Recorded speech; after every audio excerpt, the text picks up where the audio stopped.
Ouais, c'est le match qui a changé ma vie. Quand j'en parle aujourd'hui, même encore, j'en ai des frissons parce que ça a vraiment changé ma vie. Aujourd'hui, je pourrais être à Haguenau, dans un cadre totalement différent, ne jamais passer le cap d'être professionnel. Et ce match-là, il a tout fait basculer en fait. De la N3 à être titulaire en Ligue 2, quoi. 2 ans avant, j'avais pas de club. Pas de club, de 100 clubs du coup. 100 clubs, de 100 clubs à 2 ans plus tard, C'est titulaire en Ligue 2 contre Caen à Sochaux dans un club historique du foot français. Parce que je vois le logo de Strasbourg sur la lettre, je me dis, mais c'est pas possible. Ouais. Si au bout de 2 ans, je vois que c'est mort, bah, je vais faire comme tout le monde, je vais aller travailler, je vais trouver un autre job. Et J'ai noté 17 buts, quasiment autant de passes D. T'es en feu complet. Qu'est-ce qui fait que ça marche comme ça? tout le stade se lève. Je passe devant la tribune nord qui scande mon nom. C'est le rêve de tout footballeur d'être acclamé par son public. Et Ça me met les frissons là, carrément. et même moi, ça me met les frissons parce que c'est un moment que tu vis peut-être 1, 2, 3 fois dans ta carrière. Forcément, je signe à Bordeaux, autre monument du foot français. Ouais. Je me décompose, je me dis, le temps s'arrête et je bégaye, je sais même plus quoi faire, je sais même plus où est Sochaux, je sais plus où je suis. C'est un truc vraiment, c'était un truc un truc de malade, un truc incroyable. Je pense que c'est un premier moment très compliqué pour toi mentalement, étant donné que tu idéalisais un peu le fait d'être à Strasbourg. Comment tu as géré un peu cette première claque, on va dire? Bah, pour moi, c'est le moment le plus dur de ma carrière jusqu'à aujourd'hui. Ok. Bonjour à tous, bienvenue dans un nouvel épisode de VMA Podcast. Très heureux de vous retrouver. Vous avez reconnu un peu le studio, on est de retour à Limassol, à Chypre. Je suis très excité à propos de ce nouvel épisode. Bon, vous le voyez aussi, j'ai pris un petit coup à l'entraînement. Dédicace à mon coéquipier Mario. Le football est un sport dangereux, donc faut faire attention. Avant de vous présenter le guest d'aujourd'hui, je vous invite toujours à vous abonner. C'est important pour nous, ça nous permet de nous développer. Je vous laisse 2 secondes pour vous abonner et on commence sur l'épisode. C'est bon, c'est fait. Sur générique.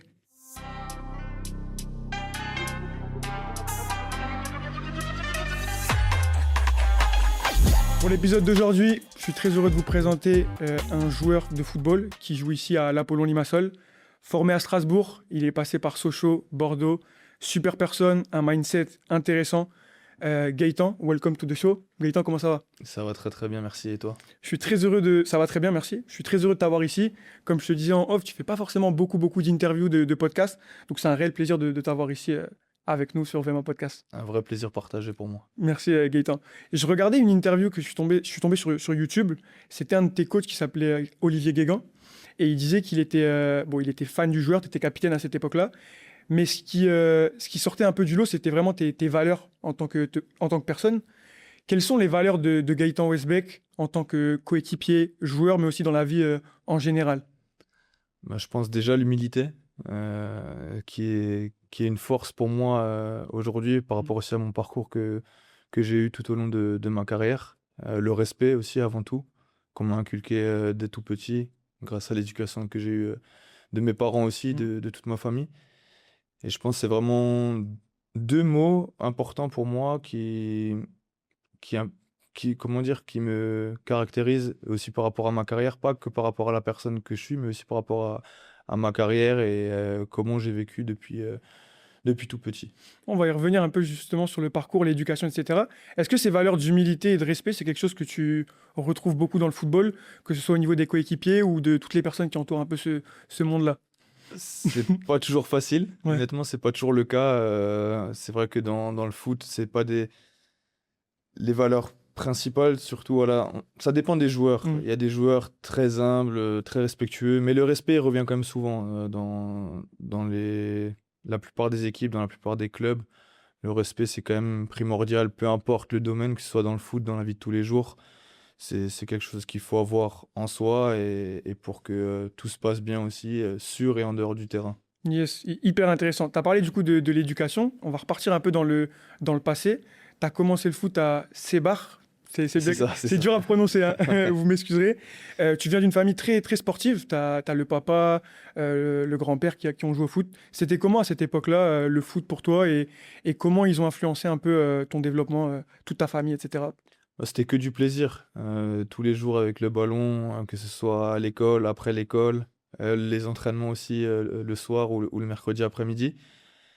Et après, c'était logique pour moi de jouer au foot. Pourquoi? Parce que, comme tu l'as dit, mon père a joué au foot, mon grand-père a joué au foot, mon grand-père maternel a une très très belle carrière amateur. Il était tout proche d'être professionnel aussi. Il est très Ok. connu dans la région chez nous, en Alsace. Et en fait, dès que les gens se rendent compte, vu qu'on n'a pas le même nom, vu que c'est Ah, mon ok. grand-père maternel, et dès que les gens se rendent compte que c'est mon grand-père, ils me disent: «Ah, mais c'est normal que tu es footballeur professionnel». Quand on sait Ouais, que ouais, ouais. Jean Emerlé, c'est ton grand-père, ben, genre comme si c'était logique. Comme si Moi, c'était. je l'ai pas connu, j'aurais bien aimé le voir jouer à l'époque, parce qu'a priori, c'était vraiment un très très bon joueur. Un peu dans mon registre aussi, peut-être encore un peu plus offensif. Ok. Numéro 10, attaquant, avec une très bonne frappe de balle. Donc il y a pas mal de similitudes avec, avec moi aussi. Et après, je disais aussi que c'était une suite logique. Pourquoi? Parce que mon père, c'est mon premier entraîneur aussi. C'est lui qui m'a coaché justement à Sébar quand j'ai débuté dans mon petit village en Alsace. Donc c'était vraiment que du plaisir à ce Mm. moment-là. Et très très longtemps, la notion du plaisir est restée la motivation numéro une. Parce que Ouais. c'est la base quand on est jeune. Je pense qu'il faut pas non plus trop accentuer sur vouloir devenir footballeur professionnel, le projet Mbappé qu'on entend Ouais. beaucoup aujourd'hui, parce que c'est des choses qui bloquent et qui peuvent freiner les jeunes joueurs aujourd'hui. Aujourd'hui, je suis père de famille aussi. Si mon fils veut jouer au foot, jusqu'à 14, 15, 16 ans, amuse-toi, régale-toi. Ne pense pas à la suite. Alors évidemment, c'est un rêve que tout Mhm. jeune garçon a, Ouais. c'est de devenir footballeur professionnel. Mais il y a tellement peu de place. C'est un monde qui est difficile. 100%. On nous montre que les strass et les paillettes dans le football, mais on ne sait pas tous les sacrifices qu'il faut faire, toute la, la partie négative du foot. Qu'il y a aussi. Après, on va pas se plaindre, c'est un métier qui est extraordinaire, on était privilégiés, c'est exceptionnel, il n'y a rien à dire, mais il y a aussi des moments où c'est plus dur, que ce soit dans les clubs, que ce soit aussi dans les décisions à prendre, dans les choix de carrière. Des fois, c'est pas facile non plus. C'est important de mettre la lumière là-dessus. Tu as mentionné un peu le projet Mbappé. Tu as eu ton père en tant qu'entraîneur. Toi, avec ton papa, vous n'étiez pas du tout dans ce mood-là de devenir professionnel. Quelle était un peu l'attitude qu'il avait envers toi quand il te coachait et comment tu as vécu ça un peu étant jeune?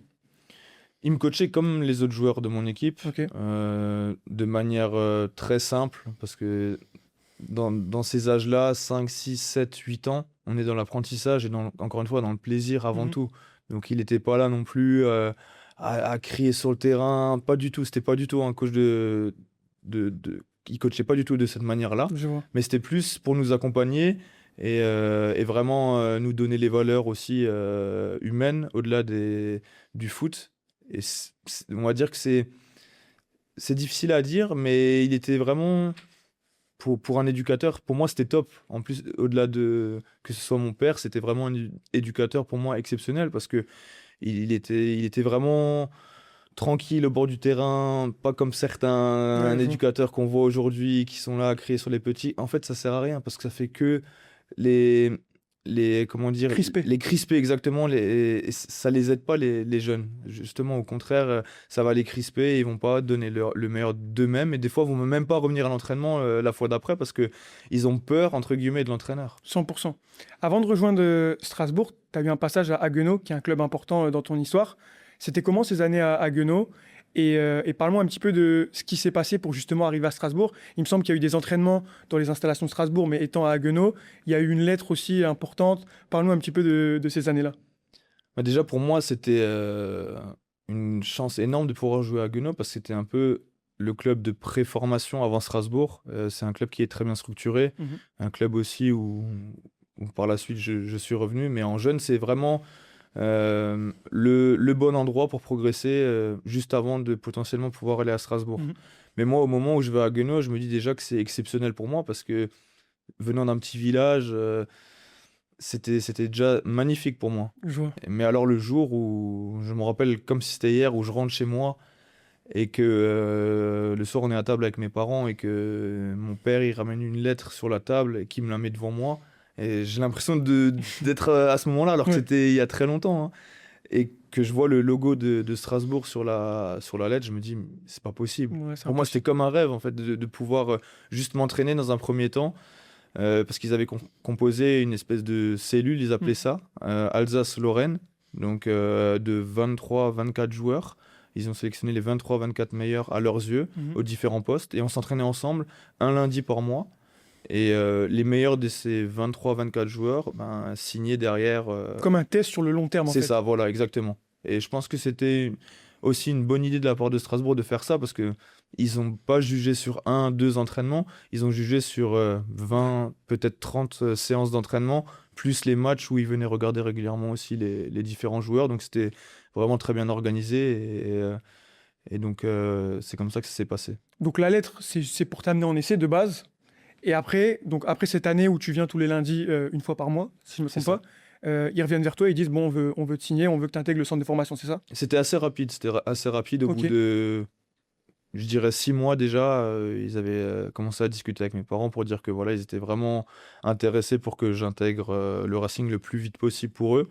Mais j'avais encore fait quelques saisons à Haguenau parce que j'avais quand même fait 5 saisons en tout à Mhm. Haguenau à ce Ouais. moment-là.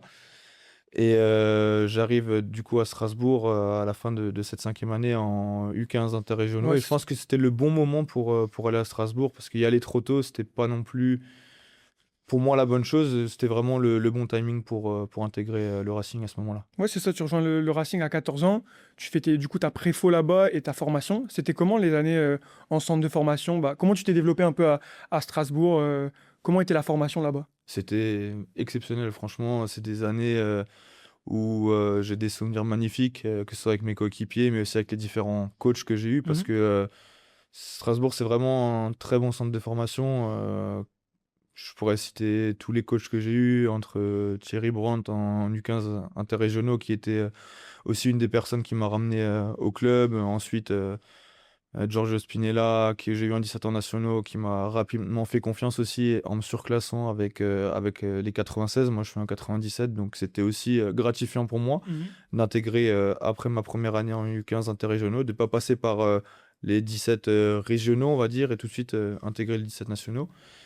Et derrière, j'ai rapidement aussi intégré la réserve et même le groupe pro rapidement. Je garde aussi une très bonne image de François Keller, le frère du président, qui Mhm. m'a énormément appris et apporté sur le terrain, qui m'a aidé à me développer énormément aussi, parce que c'était une personne très importante aussi, qui a beaucoup compté pour moi tout au long de ma formation. Mhm. Et donc voilà, on va dire que je garde vraiment que du positif de ces années-là. Intéressant. Tu as parlé d'humilité un petit peu que tu as un peu dû à ton parcours. On va comprendre quand on va avancer un petit peu dans ces années-là.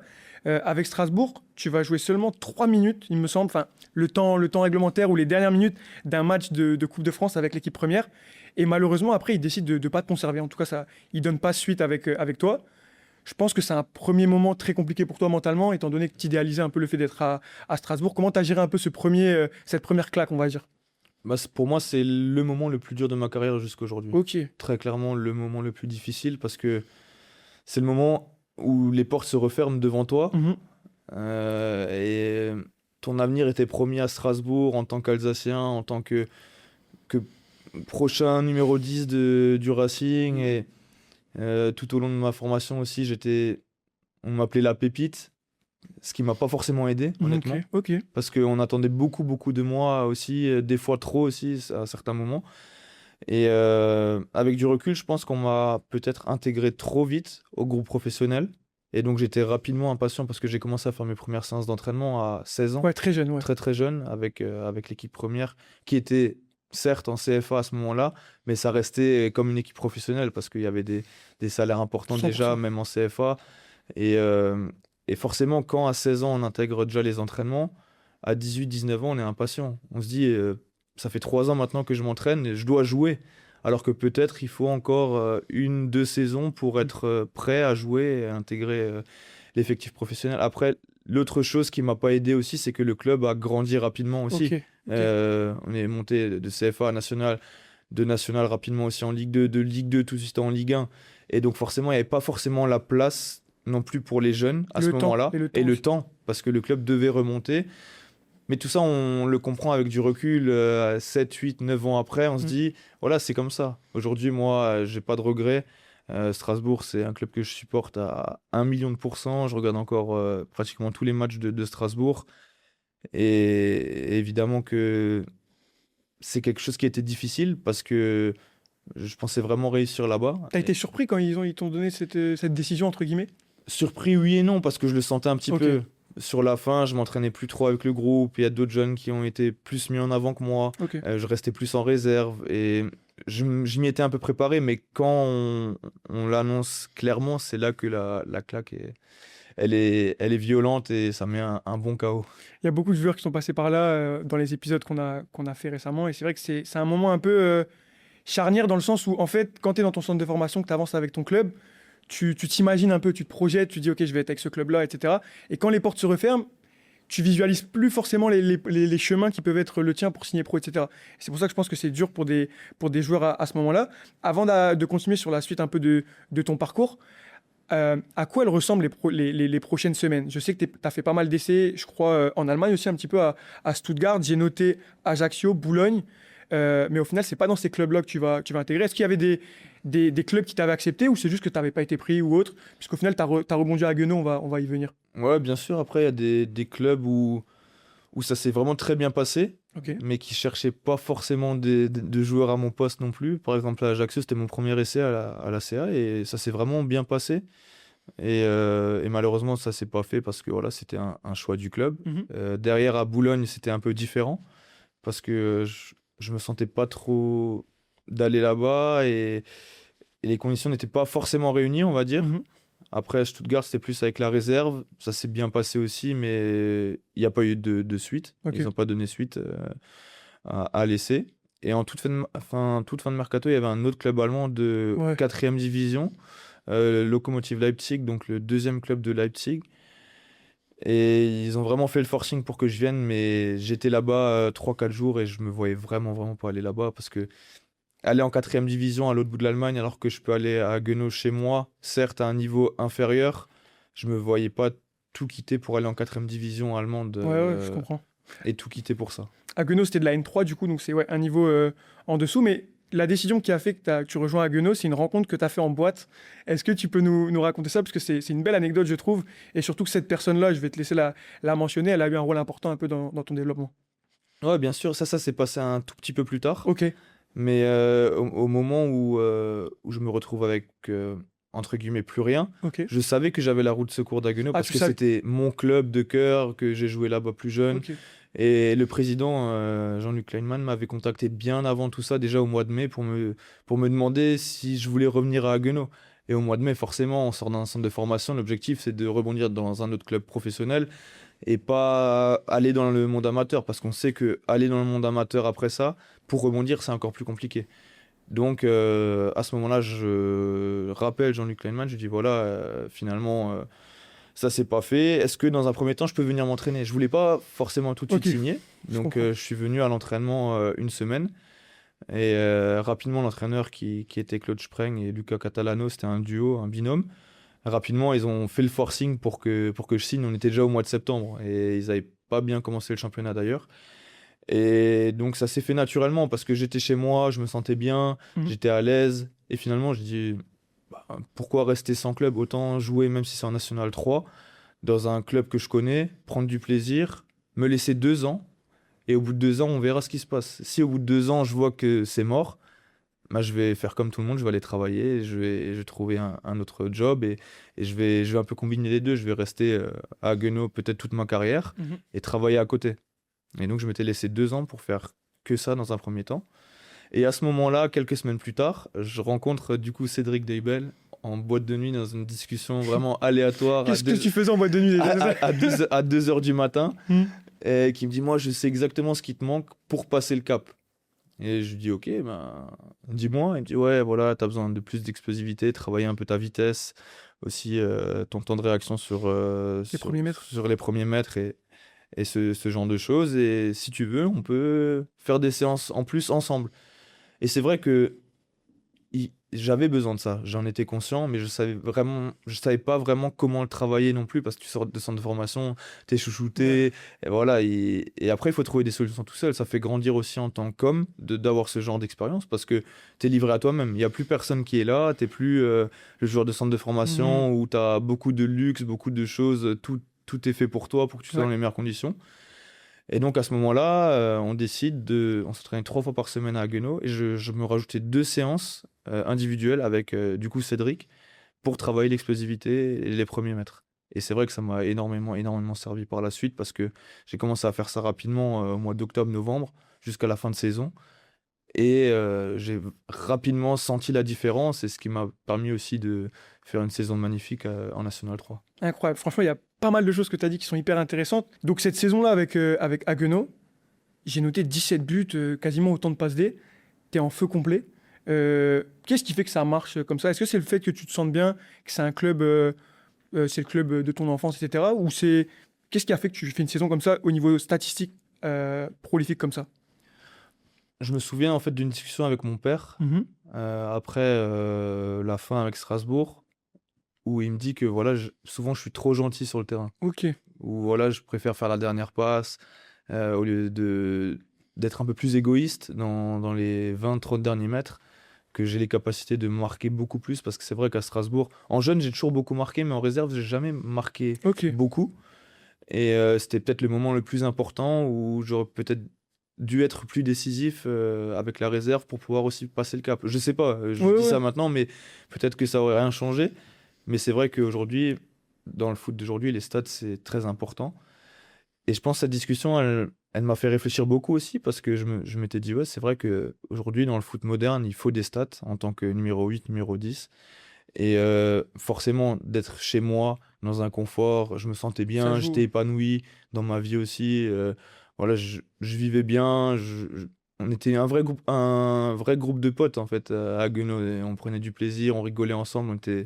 Vraiment, c'était pas une équipe classique. On Ouais, je avait vois. un groupe extraordinaire. D'ailleurs, un peu comme cette année, à une autre échelle, à Limassol, alors que On va voilà, y on est venir, en ouais. professionnel à Mhm. l'étranger. Normalement, ça n'a rien à voir, mais on a aussi un groupe extraordinaire. Et du coup, je pense que c'est ça qui a fait que la discussion avec mon père, plus me sentir bien et être aussi en confiance. Parce qu'à un moment donné, à Strasbourg, j'étais plus en confiance. J'avais cette crise de confiance. Je ressentais pas forcément la confiance du club à la fin. Et ça m'a pas aidé non plus. Et quand tu arrives dans un autre club que tu connais, que tout le monde est content que tu sois là, Mhm. que tout le monde te met en confiance, bah forcément, c'est plus facile aussi. Et on parle beaucoup on a parlé beaucoup d'humilité. Tu sais, il y a beaucoup de jeunes, quand ils sont pas forcément conservés en centre, qui ont joué un petit peu avec les pros ou avec la réserve, qui des fois, comme tu l'as dit juste avant, préfèrent rester sans club, ou ils n'ont pas justement cette humilité de redescendre d'un échelon, potentiellement dans un cadre où ils se sentent bien. Et c'est ce que tu as fait, entre guillemets, c'est tout à ton honneur, c'est ce qui t'a permis de te relancer, tu vois. Donc ça a été un bon choix, et ce choix, je pense qu'il est lié aussi avec cette humilité que tu as parlé. Derrière, après une saison comme ça, tu sais, moi, quand je regardais un peu ton parcours, je m'attends à, ok, bah, directement, ça repart. Mais non, il n'y a personne qui tape à la porte. En tout cas, il n'y a pas eu une opportunité. Enfin, il y a eu des opportunités, je pense, mais tu restes à Haguenau. Comment tu l'as vécu un petit peu Et je pensais que moi, c'était justement ce moment-là qui allait être le plus compliqué, tu vois. Après avoir fait une grosse saison, qui est rien juste après, je pense que mentalement, ça a dû être compliqué aussi à ce moment-là, tu vois. C'était dur aussi, mais c'était différent. Ok. C'était différent parce que je me suis dit, si là je confirme encore, même 6 mois, vu qu'on était monté en N2 Oui, aussi, oui, ça joue, oui. donc ça joue aussi. N2, c'est pas de la N3, le niveau est totalement différent, il est beaucoup plus élevé. Et si j'arrive à confirmer en N2, un niveau où j'avais jamais joué, je m'étais dit que il peut y avoir encore d'autres portes qui peuvent s'ouvrir à ce moment-là. Mais forcément, il y a de la déception parce que faire une Tu t'y saison comme attendais, je pense, quand même. Enfin, tu t'attendais à quelque chose, bien Oui. sûr. Surtout que j'avais des contacts très avancés avec Dunkerque qui était en Oui. national à ce moment-là. Ok. Et il manquait vraiment pas grand-chose pour que je signe, ça s'est pas fait finalement. Et derrière ça, j'avais beaucoup de clubs de N2 où j'aurais pu signer, que ce soit dans la région, dans le sud de la France, vraiment beaucoup, beaucoup d'opportunités en N2.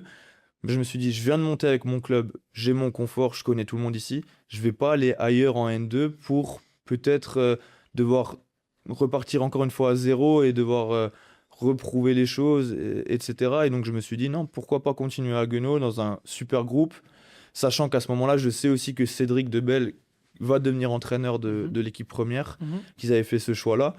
Et donc forcément, Cédric qui me dit, ouais, il voulait forcément me conserver. On a eu des longues discussions parce que c'est une personne très importante aussi dans ma carrière, qui est devenue très proche de moi à ce moment-là.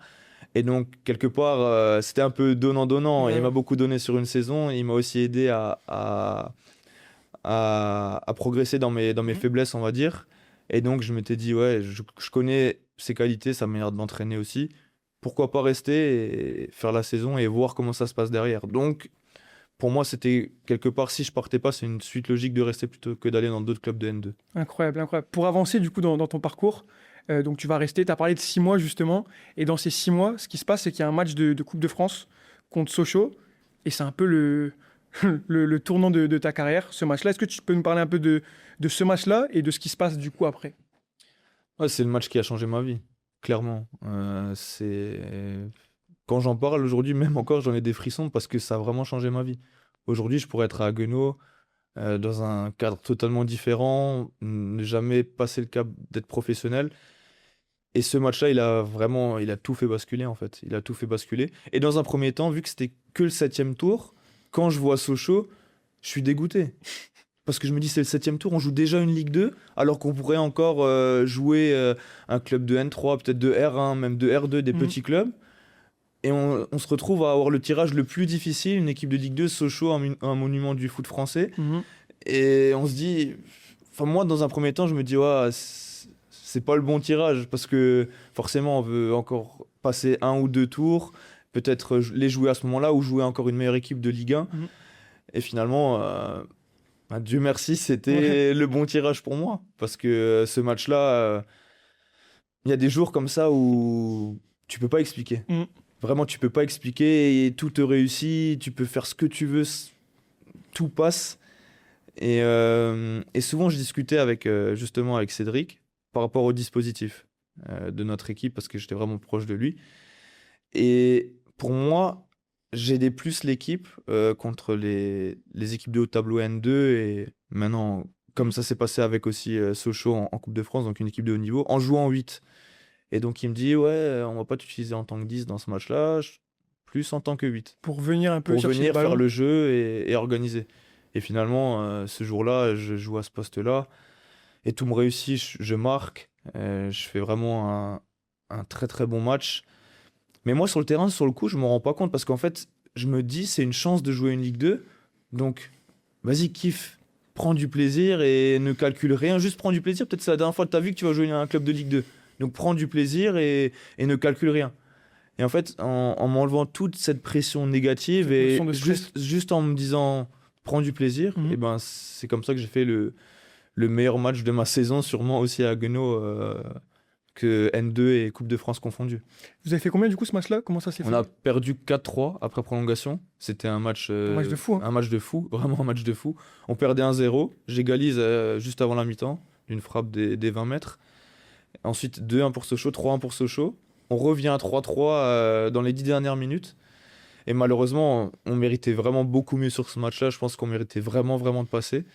Et on se fait éliminer après prolongation J'ai sur un corner. j'ai envie de rester rapidement sur ce match-là. Après, on avance, mais sur ce sentiment, les Américains, ils appellent ça être dans la zone, tu vois. Le fait que tout réussisse, t'es dans un état de flow un petit peu. Et c'est hyper intéressant ce que tu as dit sur cette notion de mettre le stress de côté et juste dans le jeu, en gros, de profiter du moment, etc.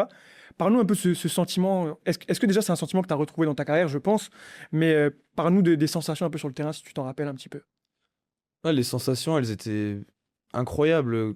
Comme tu l'as dit, et comme je l'ai dit aussi, il y a des moments où on ne peut pas expliquer grand-chose, Mhm. mais il y a l'état de forme, l'état physique, l'état mental, tout est aligné pour que ça se passe bien. Et ce jour-là, c'était le cas. Ce jour-là, c'était le cas. Alors évidemment, Sochaux était venu me voir bien avant aussi, me suivait depuis sûrement mon échec à Strasbourg. Ils ont continué à me suivre. Ça, c'est sûr et certain. Ils venaient voir les matchs aussi à Haguenau. Et c'était plus le déclic de me faire signer à ce moment-là, parce que c'est le match qui a fait la différence, très clairement. Je me rappelle d'un moment, un ballon vraiment ressorti de pressing, je fais contrôle poitrine, reprise pour changer de côté. Mais c'est un ballon, tu réussis peut-être une fois sur 10 parce que c'est un geste qui est difficile. Et même plein de moments où vraiment on dominait le match, où vraiment on avait vraiment inversé les rôles et on avait l'impression que c'est nous qui étions l'équipe de Ligue 2 parce qu'on avait la possession Incroyable. très souvent. Je touche énormément de ballons aussi dans ce match-là. Mhm. Et vraiment, cette notion de plaisir qui prenait le dessus sur chaque ballon touché, c'était vraiment un kiff, ce match-là. Un kiff total. C'est top, franchement incroyable. Donc du coup, Sochaux va venir vers toi, ils vont te proposer un contrat, tu vas signer, mais tu vas rester 6 mois avec Haguenau avant de les rejoindre. Je vais te demander, première question, ça va être quel a été le sentiment de retrouver un club professionnel, de signer pour Sochaux. Et derrière, par nous, cette première saison, il me semble que c'est la saison Covid, où tu mets 2 buts. Donc voilà, ça, c'est un peu la double question. Du coup, ouais, je signe le dernier jour du mercato, Ouais, ok. le 31 janvier. Vraiment, toute fin du mercato, parce que Sochaux n'était pas dans une situation facile non plus. Donc, ils avaient Le mercato commence et je vois ils font signer Yohan Molo, Sissoko qui a une carrière énorme. Ils prennent Christopher Roquia à l'époque qui est en prêt de Marseille. Mhm. Ils prennent Hamza Saki qui est un joueur important, qui était déjà un joueur Ouais, important ouais. de Ligue 2. Donc un très gros mercato. Et moi je dis à mon agent mais je vais jamais signer. Je vais jamais signer. Ils vont jamais me prendre un joueur de N2. Elle dit ouais sois patient, ils vont te faire mais il faut que tu sois patient. Moi je suis en contact avec eux régulièrement, pratiquement tous les jours. Il faut juste que tu leur laisses le temps. Et le temps passe, le mois de janvier, il était pour moi horrible parce que j'attendais de signer mon premier contrat professionnel. Et d'un autre côté, je me disais, mais ça va jamais arriver en fait. Ça va jamais arriver. Et le 28 janvier, l'anniversaire de ma grand-mère, Incroyable. vraiment, des fois, les signes, c'est exceptionnel. Je suis prêt à aller chez ma grand-mère pour passer la soirée pour son anniversaire. Et là, je reçois l'appel de mon agent, prends ta voiture, fonce à Sochaux. Je dis comment ça Il dit ouais, t'es à Strasbourg, tu peux prendre ta voiture, c'est pas loin, t'es à Ouais. 1h30. Prends ta voiture, fonce à Sochaux.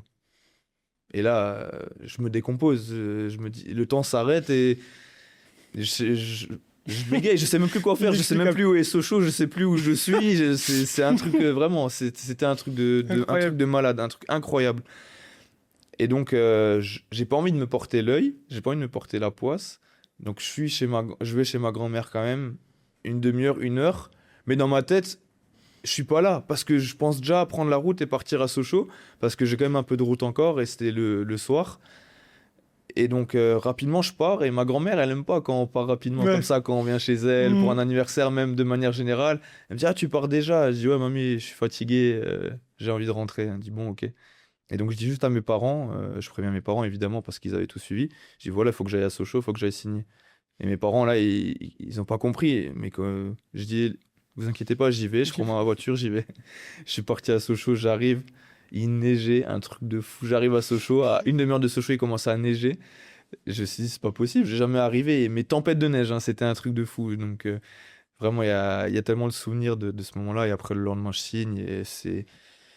En fait, c'est la fierté d'une vie de signer son premier contrat professionnel et surtout de cette manière-là parce que je reviens de très très loin. Mhm. Donc, je savoure encore beaucoup plus que si j'avais eu un parcours lambda de centre de formation et signé derrière.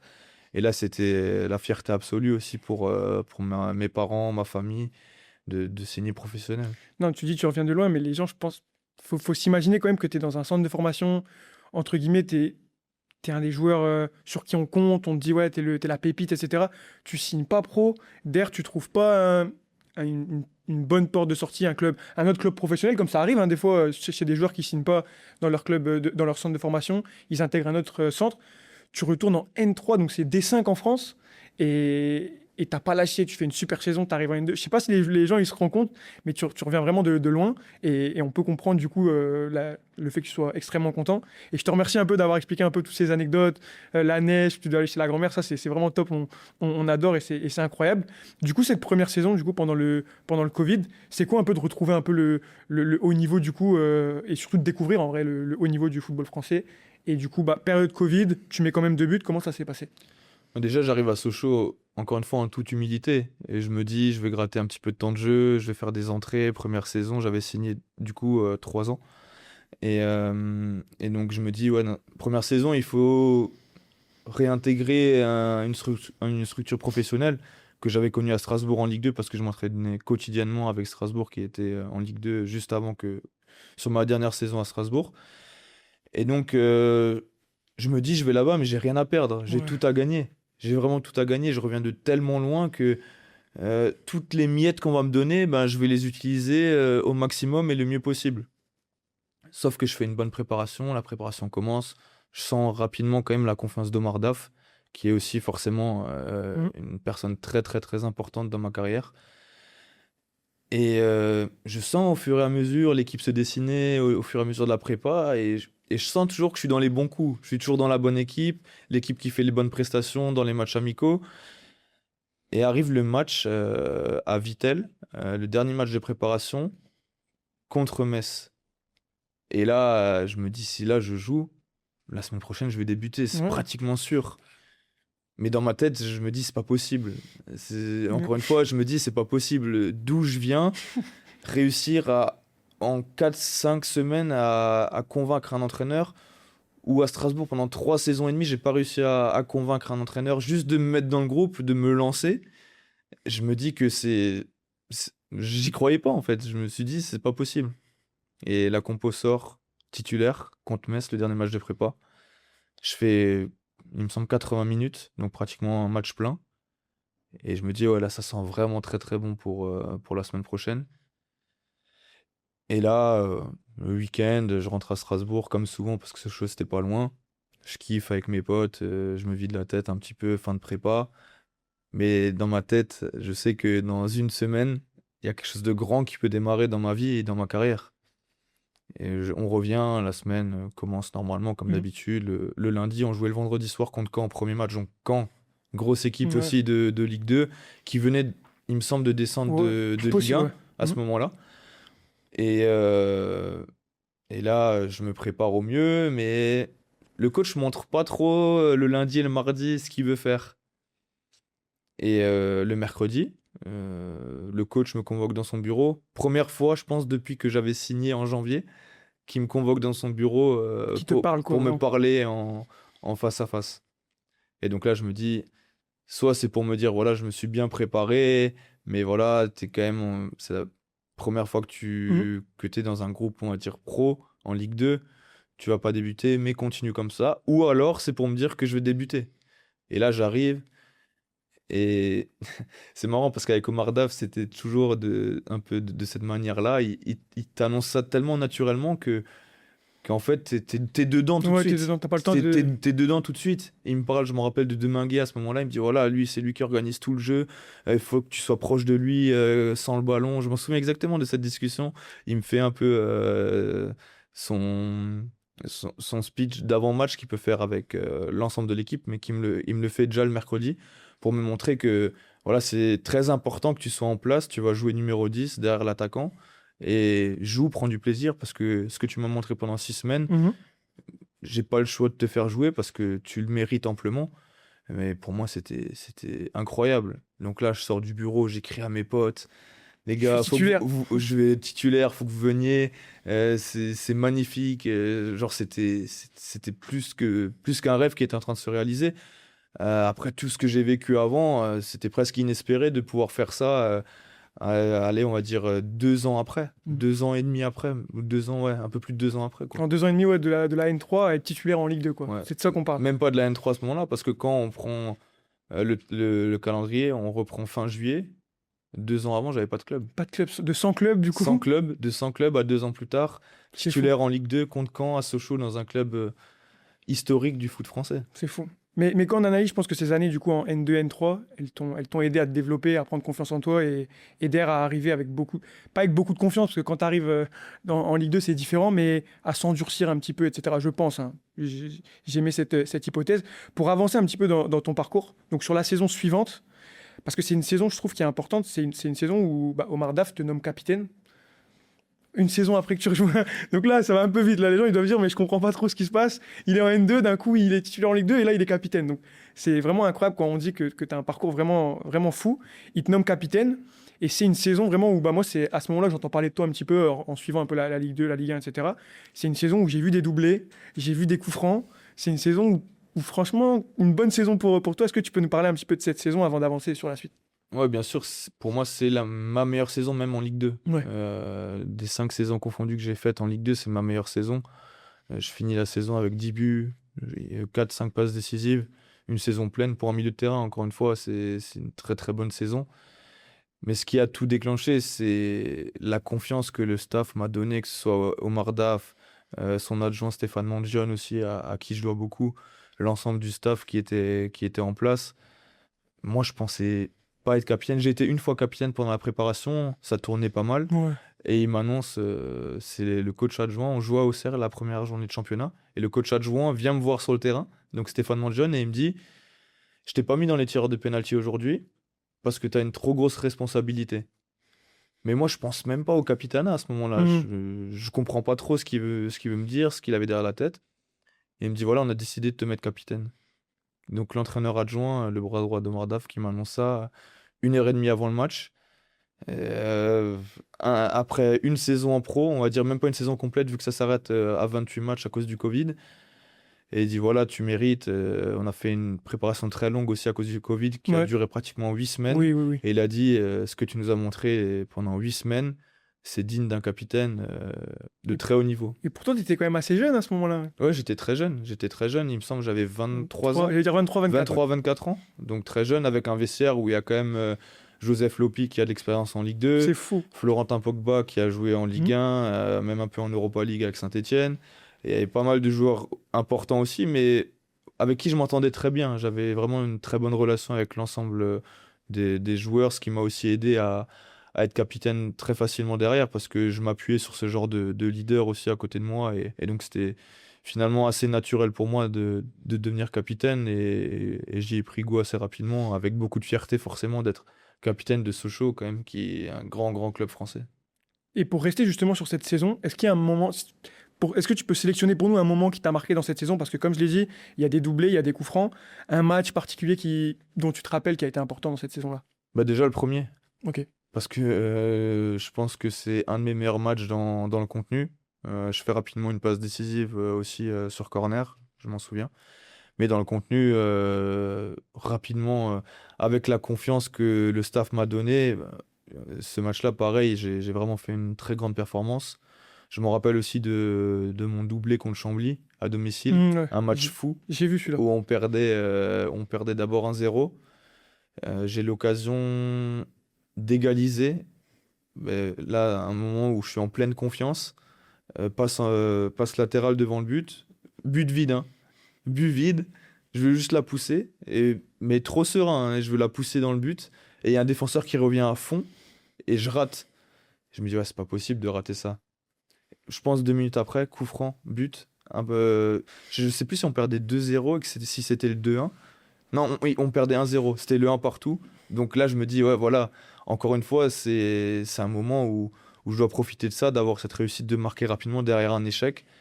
Et après, je pense que je mets un de mes plus beaux buts avec Sochaux, une frappe des 25 mètres, et je débute du milieu de terrain au bord du banc de Omar Daf, et je l'entends crier à côté de moi, va, va, parce qu'il me poussait souvent à aller 1 contre 1 et aller prendre des risques aussi, un peu comme mon père me Ouais, disait, ouais. d'être plus égoïste et prendre des risques tout seul. Et donc, je pars de la ligne de touche pratiquement du milieu de terrain, je rentre, je percute et je mets une frappe pleine lucarne, 2-1. Et c'est le match qui me marque beaucoup cette saison-là parce que je sors à la 90e. Pareil, c'est aussi un clin d'œil au Mordov parce qu'il me Ouais. sort pour L'ovation. avoir l'ovation. Et donc, je dois sortir de l'autre côté. Et donc, tout le stade se lève. Je passe devant la tribune nord qui scande mon nom. Et ça, c'est Inoubliable. inoubliable. Et c'est le rêve de tout footballeur d'être acclamé par son public. Ça me met les frissons là, Et carrément. même moi, ça me met les frissons parce que c'est un moment que tu vis peut-être une, deux, trois fois dans ta carrière, mais ce sentiment-là de fierté, Mhm. de reconnaissance, c'était extraordinaire. Club historique, en plus, comme on a dit, tu finis meilleur joueur de la saison de Sochaux. Euh, Franchement, le parcours, c'est vraiment une dinguerie. Tu vas faire 2 saisons derrière avec Sochaux et tu vas rejoindre Bordeaux. Comment ça se fait un petit peu? Il me semble qu'il y a... Est-ce que tu joues pas un peu blessé là, sur ta dernière saison avec Sochaux, de ce que j'ai entendu? Comment se passe un peu ce départ de Sochaux à Bordeaux pour avancer un petit peu dans le parcours? C'est vrai que j'ai beaucoup, beaucoup joué blessé sur ma dernière saison à Sochaux, surtout en fin de saison. Mhm. C'était pas évident de tenir, mais voilà, on avait des objectifs élevés, on voulait vraiment réussir à monter en Ligue 1 et remettre le club où il méritait d'être, tout simplement. Et j'avais eu une aponévrosite plantaire, donc c'est une tendinite sous le pied. Le matin, je me levais, c'était très compliqué à froid. Des fois, je ressentais des coups de jus comme si ma voûte plantaire, elle cédait sous le pied. C'était vraiment assez violent. Je me suis fait infiltrer, il me semble, 3 4 fois sur cette saison-là, ce qui est beaucoup trop Mhm. pour les infiltrations. On conseille d'en faire Ouais. maximum 2, voire 3 par an maximum. Moi, j'étais à 4, même peut-être 5 sur la fin. Et malheureusement, c'est dommage parce que je finis un peu à Sochaux avec un goût d'inachevé. Parce que du coup, au bout de. Il me semble que à 8 matchs de la fin, je pouvais plus jouer du tout. J'avais carrément dû changer de traitement. J'avais fait un PRP, une injection de plaquettes et j'étais béquillé pendant quelques jours. Et c'est dommage parce que c'est dur de finir comme ça avec Sochaux parce que ce club, je l'estime tellement encore aujourd'hui. Je les suis. Et je veux qu'ils remontent le plus vite possible en Ligue 2. Ils sont en bonne voie et je leur souhaite de tout cœur parce que c'est un club qui mérite. C'est des supporters qui méritent. La ville mérite aussi. Et c'est un club qui m'a tout donné. Moi, Sochaux, toute ma vie, j'en serai reconnaissant de Sochaux parce qu'ils m'ont tout donné. Et donc forcément, la fin à Sochaux, Idéal. elle est pas idéale parce que ça finit pas comme je voulais. Je finis blessé. À ce moment-là, au moment où j'arrête de jouer, je pensais pas du tout que ça allait être mes dernières minutes à Sochaux. Je Ouais. pensais même rester et qu'il y a encore une saison supplémentaire pour vraiment réussir à monter en Ligue 1. Il me restait du coup à ce moment-là 2 ans de contrat en plus. Et donc je pensais vraiment pas finir à ce moment-là. Vraiment pas. Et surtout pas de cette manière-là, en étant blessé, et en ratant les derniers matchs. Donc ça, c'est un peu frustrant de finir comme ça avec un club où j'ai vécu beaucoup de très belles choses et qui m'a beaucoup apporté dans ma vie. La fin, c'est vrai qu'elle est un peu amère par rapport à la belle histoire. C'est 3-4 années avec ce club qui te donne ta chance, toi qui explose, qui devient capitaine. Donc c'est ça qui est un petit peu frustrant, je l'entends et je le comprends. Tu vas rejoindre Bordeaux, qui est un club, on parlait d'un club historique, mais là, Bordeaux, c'est beau. Je ne vais pas comparer, mais c'est un très très grand club qui a vécu aussi de belles choses à l'échelle nationale et internationale. Tu rejoins Bordeaux avec, je pense, cette volonté aussi du club et de ta part de rejoindre la Ligue 1, parce qu'ils sont en Ligue 2 aussi à ce moment-là, de rejoindre la Ligue 1. Et c'est une saison compliquée, collectivement, individuellement. J'avais vu que tu avais dit que c'était une de tes saisons les plus compliquées en tant que joueur. Est-ce que tu peux nous parler un petit peu de cette saison? C'est vrai que c'était une saison difficile. Forcément, je signe à Bordeaux, autre monument du foot français. Ouais, Et encore un club historique, comme Sochaux d'ailleurs. t'enchaînes. Et donc forcément, avec sans doute encore plus de Mm. pression, plus d'attentes autour de moi, autour de l'équipe, parce qu'ils étaient tout proches de monter aussi en Ligue 1 à ce moment-là. Donc forcément, je signe à Bordeaux en me disant, on va faire une saison en Ligue 2, on va monter en Ligue 1, parce que je pars en prêt avec option d'achat à ce moment-là. Donc je me dis que l'option va se lever. Derrière, j'ai 3 ans de contrat. Et être à Bordeaux en Ligue 1 aussi, ça aurait pu être exceptionnel. Tout comme à Sochaux en Ligue 1, Ouais. pareil, ça aurait pu être magnifique aussi. Et donc forcément, cette saison-là, c'est très clairement la plus compliquée de l'ensemble de ma carrière parce que on fait pas une bonne saison, que ce soit collectivement, individuellement, c'est pas ma meilleure saison non plus. Je finis quand même avec quelques stats, mais pour moi non plus, c'était pas suffisant. Et donc, pareil, tout était fait pour que je reste, malgré qu'on soit pas monté. Et surtout pour qu'on puisse la saison d'après prouver que on a vraiment raté notre saison précédente et qu'on va réussir la saison suivante de remonter le club Mm. en Ligue 1. Et malheureusement, ça se termine pas bien non plus avec Bordeaux parce qu'il y a tout ce qui s'ensuit, la descente en N2, et je me dis, c'est pas possible. Je me dis, 2 fois, 2 clubs où ça finit mal, c'est incroyable et c'est frustrant parce que, encore une fois, on avait tout pour monter en Ligue 1 et on n'arrive pas à monter avec une belle équipe, quand Très même, bonne très équipe. très bonne équipe. Quand on voit les joueurs, ou certains joueurs ont rebondi aussi, ça prouve que voilà, il y avait beaucoup de qualité dans notre équipe, mais il n'y a pas eu ce déclic. Il y a le changement de coach aussi Mhm. pendant la saison, l'arrivée d'Albert Riera. Je pense que si on avait laissé une saison complète la saison suivante, si on était resté en Ligue 2 avec Albert Riera, on aurait été vraiment, on ne sait jamais de quoi est fait une saison, mais je suis pratiquement sûr qu'on aurait été dans le top 3 sans problème parce que Albert Riera, coach exceptionnel avec des qualités humaines, des qualités tactiques, footballistiques incroyables tactiquement. Je pense jamais vu ça dans toute ma carrière. C'était un vrai stratège et c'est frustrant encore une fois de finir comme ça parce que c'était court, c'était très très court, c'était une saison difficile en plus. Donc vraiment Ça, frustré. Le mot qui revient, c'est de la frustration de finir comme ça après, aussi vite. ça fait partie du footballeur, en vrai, d'avoir des saisons comme ça peut pas tout le temps être très haut. Ce qui est intéressant aussi, c'est que tu avais fait un reportage avec Denis Avec. Il était venu chez toi et j'avais trouvé ça intéressant, puisqu'il avait mis en lumière, enfin, tu lui avais dit et tu t'étais un peu confié, que quand tu fais des saisons comme ça en tant que footballeur, bah, tu sais, c'est compliqué de sortir, de faire de ce que tu as envie de faire avec madame. Et ça, je pense que les gens qui sont en dehors du monde du foot comprennent pas forcément. Tu vois, on en parlait tout à l'heure en off, à mon échelle, là, je fais une saison où c'est compliqué collectivement, etc. Et quand tu sors, que tu croises les fans et qu'ils te font des réflexions, etc., ça, c'est des choses que je pense que les gens se rendent pas compte, mais ça pèse, tu vois, parce que c'est ton quotidien, c'est tes journées.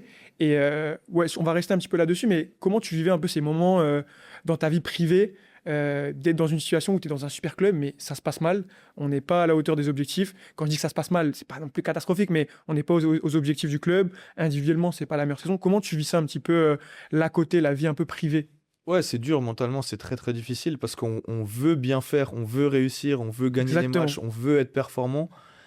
Et quand ça se passe mal, c'est là que quelque part le soutien de ma femme à la maison, il était très important, peut-être plus important que jamais. À ce moment-là, je m'en souviens que souvent je rentrais à la maison, voilà, c'était pas facile, j'étais déçu, encore une fois déçu du résultat, encore une fois déçu de notre prestation collective, parfois aussi individuelle. Je me disais, c'est dur, hein, c'est vraiment dur. C'est vrai que quand on le vit pas, c'est difficile de s'en rendre compte, surtout qu'on est dans un grand club où il y a beaucoup de pression. Donc, t'as pas envie non plus de sortir. T'as envie de rester chez toi et des fois, c'est pas bon. Des fois, il vaut mieux déconnecter, sortir, penser à autre chose, passer du temps avec ta famille, avec ta femme, avec tes enfants quand t'en as et vraiment penser à autre chose. Mais c'est difficile d'oublier ton quotidien parce que c'est ton travail. 100%. Et forcément, quand ça se passe mal, c'est beaucoup plus difficile aussi dans l'extra sportif à la maison. Merci de mettre la lumière sur ça. Je suis 100% d'accord avec tout ce que tu as dit, Gaëtan. Du coup, tu vas arriver à Apollon Limassol, à Chypre, ici. Bon, je t'ai posé la question off, donc je connais la réponse, mais est-ce que tu connaissais Chypre avant de rejoindre l'Apollon et comment ça s'est fait un petit peu cette arrivée? Non, je connaissais pas le pays.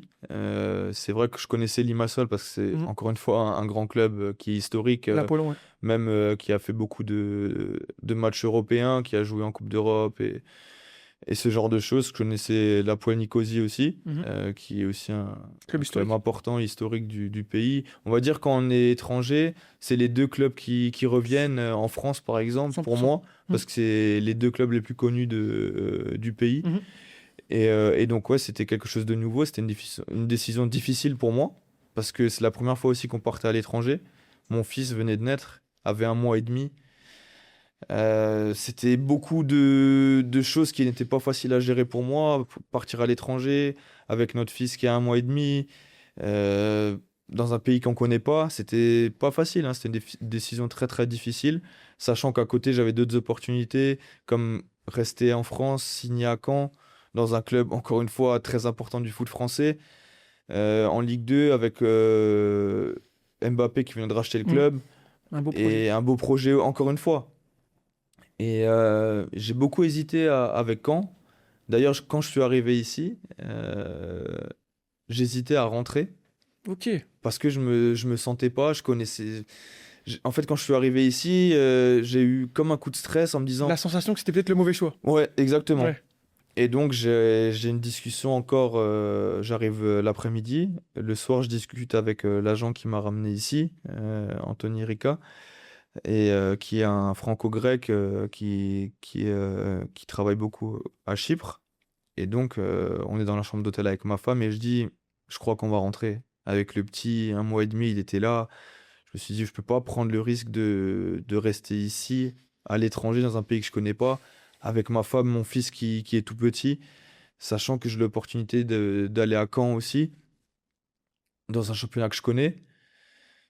Et donc, je préviens Anthony, Rika, l'agent, qu'on n'est pas sûr de vouloir rester. Et il me dit, pas de problème. C'est très rare aussi au Ouais, niveau des ouais. agents, hein. Très très rare pour que je le souligne. Parce qu'il me dit, pas de problème, si tu veux pas rester, demain vous reprenez l'avion, vous rentrez tranquillement. Moi je m'occupe de gérer avec le club. Je sais que c'est pas une décision facile pour toi, mais laisse-moi t'emmener au stade. Il était 22h30, 23h pour que tu vois le stade, qui est un stade magnifique. Laisse-moi t'emmener à la marina, dans un endroit où tu vas Ouais. voir que tu vas être à l'aise, où c'est beau, et tu vas comprendre que tu vas être bien ici.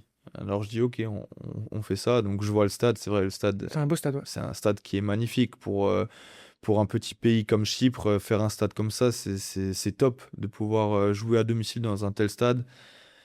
Après, ils m'emmènent du coup à la Marina où c'est un bel endroit aussi. Et là, ma tendance commence à changer. Et j'ai aussi de l'autre côté Caen qui me laisse plus le temps de réfléchir. Il savait que j'étais arrivé ici Ouais. parce qu'il y a un article qui était sorti dans l'équipe que j'allais m'engager ici.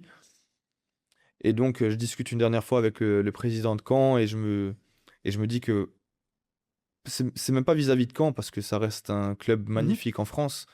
Et j'aimais beaucoup jouer aussi dans ce stade-là parce que c'est un beau stade avec des belles infrastructures et tout ce qui s'ensuit. Mais je me devais de tenter de sortir de mon confort en fait. Dans ma tête, j'ai switché, je Un me suis déclic dit, un peu. maintenant j'ai eu un déclic, il faut que je tente cette aventure-là et pas toujours vouloir rester dans le confort en France. La Ligue 2, un Et la club Ligue 2, un club, similaire un voilà, un peu. club similaire, ouais, exactement. Et donc, je me dis, voilà, je vais signer ici. Et je signe 2 ans et on verra ce qui se passe. Si ça se passe mal, au bout de 6 mois, je peux toujours me dire que je reviens en France dans un club de Ligue 2, Mhm. trouver une autre opportunité. Parce qu'en France, tout le monde, on va dire, me connaît en Ligue 2 et Mhm, ouais. c'est le joueur que je suis. Donc, je vais retrouver un club si ça se passe mal. Et au fur et à mesure, ça se passait bien. J'étais agréablement surpris par le championnat parce que quand on est en France, on se dit, on sait que jouer au foot en France. Et je m'étais dit, ouais, le championnat, il va être facile ici. Mais c'est pas comme ça. C'est pas comme ça du tout. Ouais. Parce que le championnat ici, chypriote, il est très très relevé, surtout dans le top 6. Quand on voit cette saison pas fausse qui fait des belles prestations en Ligue des Champions et d'autres clubs qui sont en Conference League, qui sont toujours en Europe. Limassol qui a aussi fait des belles campagnes européennes. Donc tout ça mélangé, ça fait que le championnat chypriote est un championnat secondaire, certes, mais très relevé quand même. C'est très dur de comparer les niveaux et tout, les championnats, les pays, etc. Mais justement, si je dois comparer le niveau, tu parlais des équipes du top 6. C'est quoi? C'est niveau haut de tableau Ligue 2? Comment tu t'évalues Si, ça? si moi je devais évaluer les équipes du top 6 aujourd'hui, top 7 même, on Ouais, peut oui, dire, oui. top 7, top 8 parce que Avec AL. avec d'autres clubs aussi, je dirais qu'il faudrait créer un championnat entre la Ligue 2 et la Ligue 1. Pour moi, c'est plus relevé que la plupart des matchs de Ligue 2, 100%. mais un peu plus bas que la Ligue 1 quand même. Mhm. Donc, mais aujourd'hui, quand on voit que Pafos Ligue des prend Champions. 9 points, il me semble, en Ligue des Champions, bah, je pense que certains clubs chypriotes auraient leur place dans le maintien en Ligue 1 aussi. Et ils sont pas premiers cette année, pas fausse dans le Ouais, championnat. Donc, c'est il exactement, n'y a pas que eux, exactement. en fait. C'est ça C'est le. c'est pour ça que je dis aujourd'hui, je nous mets dedans parce Ouais, que ouais. on a une très belle équipe aussi cette année. Et donc, je me dis que vraiment, c'est entre la Ligue 2 et la Ligue 1, le championnat Ok. chypriote pour moi. Le top 6. Après, évidemment, quand on voit l'équipe qui joue le maintien, forcément, ça chute rapidement, mais Ouais, c'est ouais. des matchs difficiles, comme des matchs quand on joue contre les 4, 5, 6 dernières équipes de Ligue 2, Ouais, ouais, on je va vois. dire. Voilà Pour, un peu pour comparer, à titre de comparaison, plus ou moins ce que je pense du niveau. pour en avoir parlé avec d'autres joueurs, un petit peu, Charles Bolly notamment, etc., c'est un peu ce qui revient, tu vois. Donc, je suis complètement d'accord avec toi là-dessus. Pour avancer un petit peu, j'ai pas mal de questions un peu ouvertes.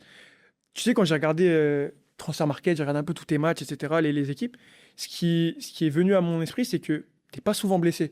Justement, c'est ça qui était intéressant, c'est qu'on a parlé des blessures, mais tu t'arrêtes pas, tu joues blessé, tu vois. Ouais, T'as- je touche du Oui, bois. mais ce que je veux dire, c'est que tu vas voir pourquoi je te parle de ça, c'est que tu as beaucoup joué, souvent tu es titulaire. Qu'est-ce que tu fais dans ton hygiène de vie? On en a parlé un petit peu dans l'épisode avec Serge Gagpé. Qu'est-ce que tu fais dans ton hygiène de vie au quotidien pour te permettre d'être performant et disponible sur le terrain?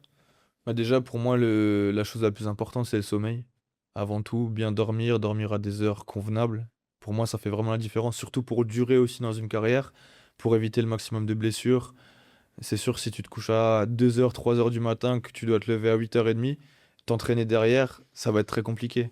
Par contre, si tu te couches autour de 23 heures et que tu te réveilles tranquillement à 8 heures, t'as tes heures de sommeil, t'es en forme et pour moi, le sommeil, c'est vraiment primordial. Après, forcément, l'alimentation, ça revient beaucoup aussi. Bien manger, et bien s'hydrater, c'est des choses basiques, mais des fois qui sont pas faciles à Mhm. tenir aussi parce qu'on est des humains. Des fois, on a envie de boire une bière, on a envie de manger un McDo, mais c'est des choses où on doit se restreindre et faire attention à ça parce que, encore une fois, c'est pour éviter les blessures dans un premier temps, mais surtout pour durer dans le foot, c'est primordial de faire attention à ces deux facteurs-là, l'alimentation et le sommeil. La récupération aussi, un petit peu, c'est important après les matchs, etc. Bien sûr, la récupération. Moi, aujourd'hui, par exemple, pour parler de moi, tous les jours, je suis dans le bain froid pendant 9 minutes. 9 minutes, ça paraît beaucoup. À 9 degrés, ça peut être très long. Ça peut être difficile. Au début, c'est dur, mais quand tu es habitué, ton corps Routine. s'habitue. C'est une routine que je me suis mis en place depuis vraiment longtemps maintenant, depuis Sochaux. Je faisais pas 9 minutes dès le début, mais au fur et à mesure, j'ai réussi à faire ça. Et aujourd'hui, c'est mon quotidien ici à Limassol après les entraînements. C'est automatique. Je sors d'entraînement, je fais mes soins avec les kinés, des étirements, du massage en fonction de ce que j'ai besoin. Je vais dans le bain froid, je prends ma douche, je prends mon temps parce que c'est important aussi, encore une fois, pour durer le plus longtemps possible, de faire attention à ça. Incroyable. J'ai encore une ou deux questions foot et après j'ai quelques questions en dehors du foot et ensuite on sera bon. Merci de nous expliquer tout ça. Euh, on a parlé un petit peu de ton poste. Tu m'as dit des fois tu joues 10, 8. Je t'ai même vu 6 des fois redescendre très bas chercher les ballons quand je suis venu voir des matchs à l'Alpha Mega Stadium, c'est ça? C'est ça. C'est où tu te sens le plus à l'aise, mais surtout à quel moment de ta carrière tu as joué plus à un poste, à quel moment tu as joué dans un autre poste, c'est quoi un peu l'évolution de ton poste? En fait, c'est entre 8 et 10, j'ai vraiment joué aux deux postes. Mhm. Quand j'ai débuté à Sochaux en professionnel, c'était vraiment en tant que numéro 10 pur, avec peu de liberté, parce qu'aussi, j'osais pas trop non plus au début prendre des responsabilités comme j'ai pu prendre par la suite. Ma deuxième saison à Sochaux, j'ai aussi joué numéro 10, mais plus électron libre. J'étais très très libre dans mon jeu, et c'est ce qui m'a permis de briller aussi. Quand on me donne de la liberté dans mon jeu, en jouant numéro 10, mais en pouvant décrocher aussi, prendre le jeu à mon compte, du coup, des fois plus en tant que numéro 8, c'est là où je prends le plus de plaisir. Mais aujourd'hui, à Limassol, j'ai commencé en tant que numéro 8 la plupart de mes matchs, mais depuis que le nouveau coach est là, je joue vraiment numéro 10 parce qu'il estime que je suis le joueur qui est capable, qui est le meilleur entre les lignes, qui est capable C'est de me ça. tourner, d'alimenter les joueurs offensifs, d'être propre aussi dans mon jeu, même plus haut sur le terrain, avec de pouvoir jouer sous pression.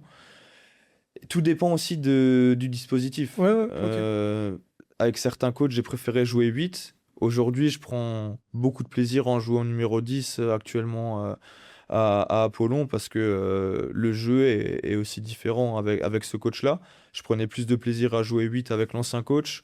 Je jouais beaucoup 8 aussi avec Albert Riera à Sochaux, Ok. à Bordeaux, pardon, en ayant les clés du jeu.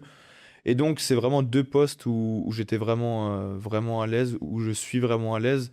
C'est difficile de sortir une préférence parce que c'est les deux postes où j'ai beaucoup joué. Après, numéro 6, j'aime bien aussi, mais c'est un poste différent. Ouais. Mais on va Même, dire que dans l'axe, que ce soit 6, 8 ou 10, c'est là où je me régale le plus. mais justement, bon, j'invite les gens à regarder les highlights, etc. parce que tu es un joueur complet. Tu vois, moi, je suis milieu de terrain, je t'ai beaucoup regardé parce que je viens souvent au stade.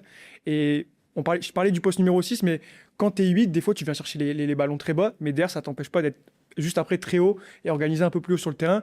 Et c'est vrai que c'est plus rare les joueurs qui sont capables d'être et bons entre les lignes, bon aussi dans l'organisation de la construction du jeu, donc plus en position de 6 et même quelqu'un derrière les attaquants à mettre des buts et des passes D, et toi, tu es capable de faire les trois choses. Donc c'est là où c'est hyper impressionnant, tu vois. Donc ouais, je voulais mettre un peu la lumière là-dessus. Dernière petite question foot un peu sur ton jeu. Moi, c'est ta frappe de balle et les coups francs. Est-ce que c'est quelque chose que tu as travaillé ça un petit peu en jeune à l'entraînement, ou c'est un petit peu quelque chose d'inné depuis que tu es tout petit, cette frappe de balle, ces coups francs un petit peu? On va dire c'est quand même quelque chose que j'ai en moi. Ouais, c'est ce que je pense Sûrement aussi. encore une fois de mon grand-père qui avait cette qualité-là, sans doute encore mieux que moi. Ouais, Et après forcément il y a du travail derrière aussi. ok. Évidemment les coups francs c'est des choses qui se travaillent, les coups de pied arrêtés. Et c'est vrai que même ma frappe de balle c'est quelque chose que j'ai travaillé aussi depuis tout petit. Des fois tout seul dans la cour chez mes parents où j'avais mon but, j'avais besoin de personne, je frappais, j'allumais la cage tout seul parfois. Des fois, j'arrivais à trouver un Ouais, gardien, ouais, mon ouais. voisin ou un ami d'enfance avec qui je jouais beaucoup aussi. Et on s'amusait comme ça. Donc c'est quelque chose que je fais depuis tout petit. Et c'est quelque chose de naturel parce Mhm. que j'ai grandi là-dedans, tout simplement. C'est ce qu'on peut voir sur le terrain, vraiment que tu as cette frappe un peu naturelle. Quand tu tires, ça part. Donc du coup, là, je vais passer un peu sur deux, trois questions en dehors du foot. Devenir papa, ça a dû changer beaucoup de choses, je pense. Est-ce que tu peux revenir un petit peu là-dessus? Tu disais, là, ton enfant, il a 1 an et demi, je crois. Un petit peu plus, Un c'est petit peu ça. plus. C'est ça. Il est ici à Limassol. Qu'est-ce que ça a changé pour toi de l'avoir dans ta vie? Ça change tout dans une vie. Ça change tout, ça permet de prendre beaucoup de recul aussi par rapport au foot. Parce que des fois, tu peux rentrer frustré même d'un entraînement. Mhm. Et tu vois ton fils te sauter dans tes bras, sourire. Il n'y a rien de plus exceptionnel, je pense, dans la vie que ce sentiment-là de devenir parent. Et ça m'a permis aussi de me stabiliser avec ma femme et de grandir aussi en tant que parent. Parce qu'aujourd'hui, on est ici quand même tout seul, entre guillemets. Et ça nous a permis aussi de voir comment on pouvait évoluer et grandir sans aucune aide avec un enfant. Et ça nous a vraiment fait grandir à ce niveau-là. Et aujourd'hui, on est épanoui ici à 100%. Et encore une fois, c'est quelque chose de magique de devenir père de famille, d'autres responsabilités aussi, Mhm. parce qu'on n'est plus tout seul, on a des choses à assumer en plus, mais c'est que du bonheur et que du positif. Ouais, c'est un super cadre ici, la Chypre. Donc, on en a parlé un peu dans l'épisode avec Serge, qui est papa aussi. J'ai une autre question un petit peu, c'est est-ce que en dehors du foot, tu as d'autres passions? Ça va être une double question parce que j'ai entendu que tu étais aussi passionné d'immobilier. Donc, ça va être une question sur est-ce que tu as d'autres passions en dehors du foot? Et en même temps, pas comment tu gères ton argent, mais qu'est-ce que tu peux conseiller à des footballeurs sur la gestion financière? Parce que on a quelques exemples de joueurs qui font un petit peu n'importe quoi avec leur argent. Mais toi, comment tu gères un petit peu ça, sans rentrer trop dans les détails, bien évidemment? Ben déjà, être très intelligent pardon, dans la gestion financière, parce qu'une carrière, ça va très très vite. Mhm. Aujourd'hui, je crois que la moyenne d'un joueur professionnel, c'est 5 à 6 ans, il me semble. Il y a une Exactement, ouais. stat qui était sortie par Même un peu moins, je crois. l'UNFP, même peut-être un petit peu moins. Alors, évidemment, quand on débute une carrière, qu'on commence à avoir des gros salaires, qu'on commence à avoir des gros chiffres rentrer dans notre compte en banque, évidemment, des fois, ça fait rêver, mais c'est tellement sur le court terme qu'il faut investir son argent le plus vite possible et le mieux possible avec le moins de risques possible. Ça, c'est ma philosophie à moi. Ouais, ouais, ouais. Aujourd'hui, personnellement, forcément, j'ai beaucoup investi dans l'immobilier parce que c'est aussi un domaine qui m'intéresse beaucoup et où je me vois aussi peut-être travailler un jour après le foot si je reste pas dans le foot parce que c'est vraiment un domaine qui m'intéresse beaucoup. Pourquoi pas les deux, même? Et pourquoi pas les deux? Et c'est vrai, c'est pas impossible non plus.